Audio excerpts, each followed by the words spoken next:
Hello students, कैसे हैं आप सभी। अंकित एकेडमी में आपका स्वागत है। स्टूडेंट्स, आज मैं डिटरमिनेंट की कुछ प्रॉपर्टीज़ आपको यहाँ पे बताने वाला हूँ कि प्रॉपर्टीज़ ऑफ डिटरमिनेंट, क्योंकि जब तक अगर आपको ये नहीं पता होगा तब तक आप ऑपरेशंस वाले कोई भी क्वेश्चंस को सॉल्व नहीं कर पाओगे। तो अगर आपको ऑपरेशंस वाले क्वेश्चन अगर डिफ़िकल्टी लग रहे हैं तो आप मेरी ये वीडियोज़ आप देख सकते हैं, आपके लिए प्रॉफिट होगी। तो देखिए, इसमें हम डिटरमिनेंट की कुछ प्रॉपर्टीज़ को हम शेयरिंग करेंगे कि क्या होता है, समझेंगे इसको। तो देखिए स्टूडेंट्स, यहाँ पे मैंने प्रॉपर्टी फर्स्ट लिखा है यहाँ पे, तो यहाँ पे इंग्लिश में भी लिखा है, हिंदी में भी लिखा है। आप दोनों में से किसी एक को पढ़ सकते हैं जो आपको मीडियम है। प्रॉपर्टी वन में लिखा है value of determinant remains unchanged on interchanging rows and columns. बहुत ही इजी वर्ड में मैंने लिखा है। हिंदी में लिखा है स्तंभ पर पंक्तियों को बदलने पर सारणिक का मान अपरिवर्तित होता है। आइए इसको समझते हैं। जैसे कि ये मान लो कि डिटरमिनेंट है, इसके अंदर देखो एलिमेंट कितने हैं, A1 A2 A3 B1 B2 B3 C1 C2 C3। Okay, अगर मैं इन डिटरमिनेंट के अंदर एलिमेंट, अगर मैं इस डिटरमिनेंट का क्या करता हूँ, ट्रांसपोज करता हूँ। ट्रांसपोज मतलब इसको बदलता हूँ। तो देखो ये जो रो में लिखा है, रो में क्या लिखा है, A1 A2 A3। रो में इसको मैं कॉलम में लिख देता हूँ, A1 A2 A3। देखो ये जो रो में लिखा है इसको मैंने क्या लिख दिया, कॉलम में B1 B2 B3। ये जो कॉलम में लिखा है इसको मैंने क्या कर दिया, रो में लिखा है इसको मैंने कॉलम में कर दिया C1 C2 C3। यानी जो रो में लिखा है उसको मैंने क्या कर दिया, कॉलम में लिख दिया। मतलब इसका मैंने क्या कर दिया, ट्रांसपोज कर दिया। मतलब इस मैट्रिक्स को मैंने ट्रांसपोज कर दिया। तो अब इसकी जो डिटरमिनेंट निकालेंगे वो इस वाले डिटरमिनेंट की क्या होगी बेटा, बराबर होगी। जैसे कि मैं आपको एग्जांपल लेके समझता हूँ, क्योंकि आप बिना एग्जांपल के नहीं समझेंगे शायद। जैसे कि मान लो कि ये ए डिटरमिनेंट है, मान लो कि मेरे पास 1 4 3 2, मान लो कि ये मेरे पास क्या डिटरमिनेंट है। अब इसका देखो डिटरमिनेंट ऑफ ए निकालो। जब आप निकालोगे देखो 1 का इंटू 2 में करोगे तो 2 माइनस 3 का इंटू 4 में करोगे कितना आएगा 12। यानी इसका जब डिटरमिनेंट निकालोगे कितना आएगा बेटा, माइनस का 10। ये अब देखो आप क्या करो स्टूडेंट्स, इसी डिटरमिनेंट का क्या कर दो आप, ट्रांसपोज करो। यानी इस डिटरमिनेंट का क्या कर दो, ट्रांसपोज। तो मैंने इस डिटरमिनेंट का क्या कर दिया, ट्रांसपोज कर दिया। ये ट्रांसपोज, एक ऊपर क्या आएगा, टी आएगा। ट्रांसपोज मतलब क्या, जो रो में लिखा है उसको क्या कर दो, कॉलम में लिख दो। तो देखो रो में क्या है 1 4, अब इसको क्या लिख दो, कॉलम में। ये क्या लिखा है, रो में, इसको क्या लिख दो, कॉलम में। देखिए बहुत आराम से आपने इसको क्या कर लिख दिया, कॉलम में लिख दिया। अब देखिए, अब इसका आप क्या निकालिए, डिटरमिनेंट निकालिए। आप इसका डिटरमिनेंट निकालिए। ओके, अब देखिए 1 का इंटू 2 में क्या कितना आ गया, 2, 4 3 जा कितना आ गया 12। अब देखिए इसकी वैल्यू क्या आई, माइनस का 10। ओके, यानी कि देखिए आपने इस ए वाले मैट्रिक्स का अगर आपने डिटरमिनेंट निकाला तो कितना निकला, -10। और इसी मैट्रिक्स अगर आपने ट्रांसपोज कर दिया तो भी वैल्यू क्या निकली, -10। इट मीन्स बोल सकता हूं कि अगर मान लो किसी भी डिटरमिनेंट का अगर आप ट्रांसपोज करते हो तो उस वाली डिटरमिनेंट के बराबर क्या आती है बेटा, वैल्यू आती है। मतलब इन दोनों को देखो वैल्यू क्या है, सेम। मतलब ये मैं बोल सकता हूँ कि अगर किसी भी मैट्रिक्स अगर आप ट्रांसपोज करते हो तो उस मैट्रिक्स उस डिटरमिनेंट की अगर जो वैल्यू आती है वो पहले वाले डिटरमिनेंट की क्या होगी, बराबर होगी। ओके, ये मैं लिख सकता हूँ, मैंने मैट्रिक्स बोल दिया, सॉरी। ओके, अब देखिए प्रॉपर्टी 1 है। अब देखिए प्रॉपर्टी हम सेकंड देखते हैं। प्रॉपर्टी,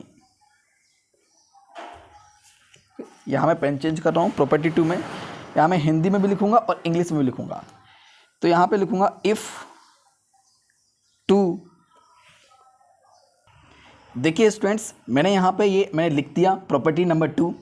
इसमें लिखा if 2 rows and columns of a determinant are interchanging then value of determinant get multiply by -1 लिखा। देखिए हिंदी में इसका क्या है, यदि एक सारणिक की दो पंक्तियों और स्तंभों को आपस में बदल दिया जाए तो सारणिक का मान -1 से गुणा हो जाता है। तो यहाँ मैं हिंदी लिखना भूल गया, तो आप लोग देख लीजिए, मैं हिंदी बोल देता हूँ फिर से।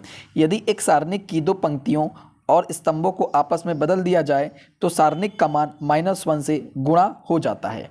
यानी कि मान लो कि डिटरमिनेंट है, आपको क्या करना है, आपको रो 1 और रो 2 को इंटरचेंज करना है। यानी कि रो 1 के बदले रो 2 चाहिए और रो 2 के बदले आपको रो 1 चाहिए, यानी इंटरचेंज करना है। यानी इंटरचेंज, रो 1 के बदले रो 2 चाहिए और रो 2 के बदले आपको रो 1 चाहिए, यानी इंटरचेंज करना है।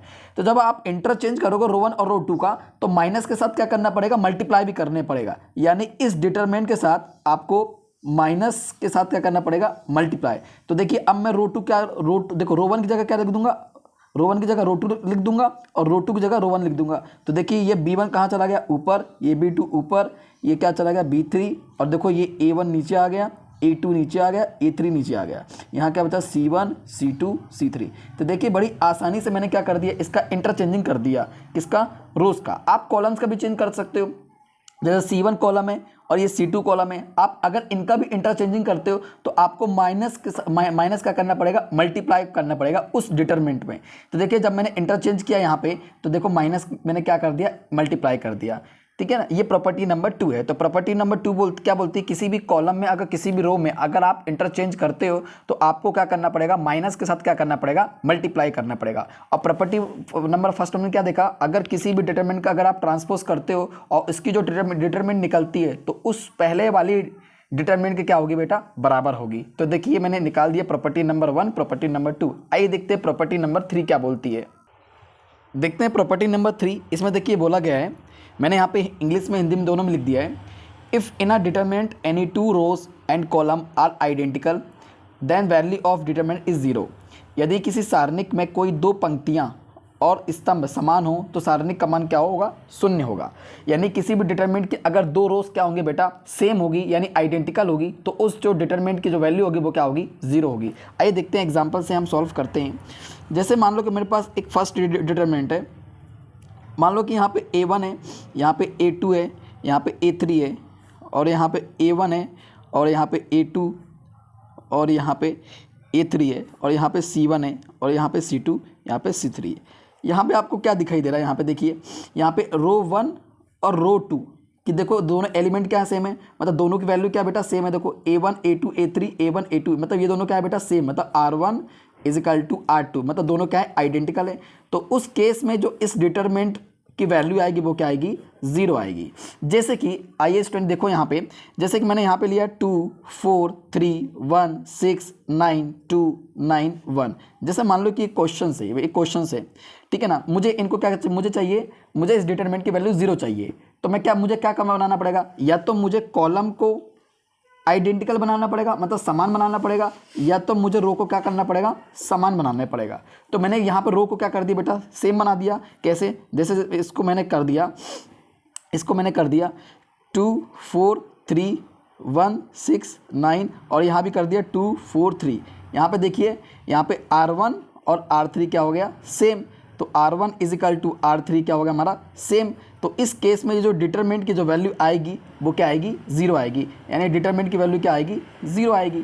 तो अगर किसी भी डिटरमिनेंट के अगर आप कॉलम को सेम बना देते हैं या रो को सेम बना देते हैं तो उस पूरे डिटरमिनेंट की वैल्यू क्या आती है, 0 आती है। ये बहुत मोस्ट इंपॉर्टेंट प्रॉपर्टी है, आपके एनसीईआरटी में इसी के बेस पे सारे क्वेश्चंस आपके दिए गए हैं। तो आपको एक बार देख लेना यहाँ के एग्जांपल्स, मैंने आपको एग्जांपल्स बता दिया है, मैंने आपको ये भी बता दिया है कि यहाँ पे देखो R1 R2 क्या है बेटा, आइडेंटिकल है, तो इस डिटरमिनेंट की जो वैल्यू आएगी वो क्या आएगी, 0 आएगी। आइए हम नेक्स्ट मूव करते हैं प्रॉपर्टी नंबर 4 की तरफ, देखते हैं क्या होता है। देखिए स्टूडेंट्स, यहाँ मैंने प्रॉपर्टी नंबर 4 को यहाँ पे मेंशन कर दिया है, मैंने इंग्लिश में और हिंदी में दोनों में लिखा हुआ है। एक बार देख लेते हैं पढ़ के क्या लिखा हुआ है।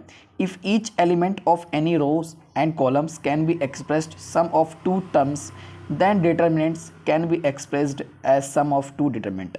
हिंदी में बात करें तो क्या लिखा है, यदि किसी पंक्ति और स्तंभ के प्रत्येक तत्व को 2 पदों के योग के रूप में व्यक्त किया जा सकता है तो निर्धारित 2 निर्धारकों के योग के रूप में व्यक्त किया जा सकता है। इट मीन्स मतलब इसका क्या है कि मान लो कि जैसे आपको कोई क्वेश्चंस गिवन है, यहाँ पे देखो, यहाँ पे क्या आपका ये जो रो है ये रो के R1 कहलाता है, ये R2 कहलाता है, ये R3 कहलाता है, ये कॉलम फर्स्ट, ये कॉलम सेकंड, ये कॉलम थर्ड कहलाता है। मतलब ये जो कॉलम कहलाता है और ये क्या कहलाता है, रो कहलाता है। अगर रो देखो यहाँ पे क्या है, ये जो रो है यहाँ पे क्या हो बेटा, यहाँ पे जो एलिमेंट है वो क्या है बेटा, सम है, यानी कि प्लस के फॉर्म में देखो लिखे हुए हैं। देखो ये एलिमेंट प्लस के फॉर्म में, ये एलिमेंट प्लस के फॉर्म में। तो इनको कैसे सॉल्व किया जाए, तो बहुत ही इजी है। देखो इनको हम कैसे सॉल्व करेंगे, इनको हम स्प्लिट फॉर्म में करेंगे। ओके, यानी स्प्लिट कर देंगे, यानी कि इसको हम क्या कर देंगे, टुकड़ों में लिख लेंगे। जैसे कि यहाँ पे देखिए, यहाँ पे क्या है A1, यहाँ पे क्या है B1, यहाँ पे C1। ओके, ये देखिए, ये यहाँ पे A2, यहाँ पे B2 और यहाँ पे C2। ये इसको कैसे लिखेंगे, A3 B3 C3। ये देखिए हमने स्प्लिट कर दिया। अब देखो यहाँ प्लस है तो यहाँ पे क्या लगाइए, प्लस लगाइए। ओके, यहाँ पे देखिए क्या है X, यहाँ पे B1, ये C1, यहाँ पे क्या है स्टूडेंट्स Y, और यहाँ पे क्या है B2, यहाँ पे क्या है C2, यहाँ पे क्या है स्टूडेंट्स Z B3, और यहाँ पे स्टूडेंट्स क्या है C3। तो देखिए हमने क्या कर दिया, ये एलिमेंट्स कैसे लिखे, सम में लिखे थे, प्लस में लिखे थे, हमने इसको स्प्लिट करके हमने क्या कर दिया, देखो प्लस में लिख दिया। यानी कोई भी क्वेश्चन अगर आपको ऐसा गिवन हो तो आपको इस फॉर्म में आपको कन्वर्ट करना ही पड़ेगा आपको, जब भी आप उसका आंसर्स निकाल पाएंगे। अगर आप ऑपरेशंस लगाएंगे तो वहाँ पे लेंदी प्रोसेस हो जाएगा, तो अगर आप स्प्लिट करेंगे यहाँ पे क्या होगा, काफ़ी आसानी से इस क्वेश्चन को सॉल्व कर लेंगे। कोई भी क्वेश्चन हो, चाहे अगर मान लो रो में अगर यही चीज़ अगर मान लो कॉलम में होता तो आप कॉलम को स्प्लिट करते, लेकिन ये चीज़ क्या था, रो में है, तो इसलिए आपने क्या कर दिया, रो को स्प्लिट कर दिया। तो ये ऐसा करने से क्या होता है, कोई भी क्वेश्चंस क्या होगा, आसान हो जाता है। और भी बहुत सारी 2 प्रॉपर्टीज़ हैं, हम उनको नेक्स्ट वीडियो में देखेंगे। नेक्स्ट 2 प्रॉपर्टीज़ होती हैं कि स्टूडेंट्स अगर आपको ये प्रॉपर्टीज़ अगर आप अच्छी तरीके से आपको अगर पता है तो आप एनसीईआरटी के जो ऑपरेशंस वाले कोई भी क्वेश्चन है उनको आप सॉल्व कर लेंगे। आप ऑपरेशंस वाले क्वेश्चन ज़्यादा इतने बड़े नहीं हैं जो आप लोग सोचते हो कितना बड़ा लेंदी है कि कैसे होगा सॉल्व, इतना ज़्यादा कुछ भी नहीं है, सिर्फ लॉजिकल है। आपको जैसे कि एक डाइस होता है, लूडो होता है, वैसे जैसे आप लूडो को गेम खेलते हैं वैसे ही आपको सोचना पड़ता है कि कब क्या एलिमेंट को आइडेंटिकल बनाना है, कब क्या कॉमन निकालना है, कब क्या माइनस प्लस करना है, ये आपको सोचना पड़ता है अकॉर्डिंग टू क्वेश्चंस के अकॉर्डिंग। जिस दिन आपने ये सोचना सीख लिया स्टूडेंट्स, आप यकीन मानिए आप डिटरमिनेंट को कोई भी ऑपरेशंस वाले सॉल्व कर सकते हैं। ओके, तो नेक्स्ट वीडियो में आपको एनसीईआरटी के जो सॉल्यूशंस है वो करवाऊंगा और कुछ प्रॉपर्टीज और भी आपको डिस्कस करूंगा ताकि आपको क्लियरिटी हो जाए क्वेश्चंस के प्रति। Okay, thank you. अगर मेरी वीडियो अगर आपको अच्छी लगी है तो प्लीज़ शेयर एंड सब्सक्राइब जरूर करवाइएगा। Thank you.